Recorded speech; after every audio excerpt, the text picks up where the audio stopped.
मेरा नाम मंजिला है। मेरा ऑपरेशन हुआ है, 4 ऑपरेशन हुए हैं मेरे।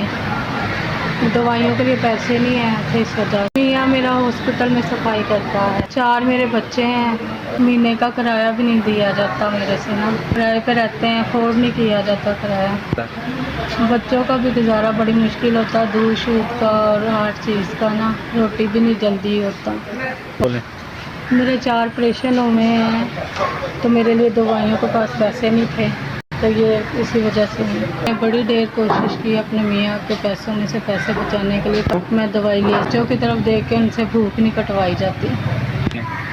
मेरी आपसे गुजारिश है कि मुझे दवाइयों के लिए ज़रूरी चाहिए। आपकी मेहरबानी है, मेरी मदद करें। मेहरबानी, आपने मेरे 5,000 की मदद की है। खुदा आपको बहुत ज़्यादा दे, आपको तंदुरुस्ती सेहत दे और खुदा आपको बहुत ज़्यादा दे। आपने मेरी 5,000 की मदद की है। मैं बहुत परेशान थी, मेरे पास पैसे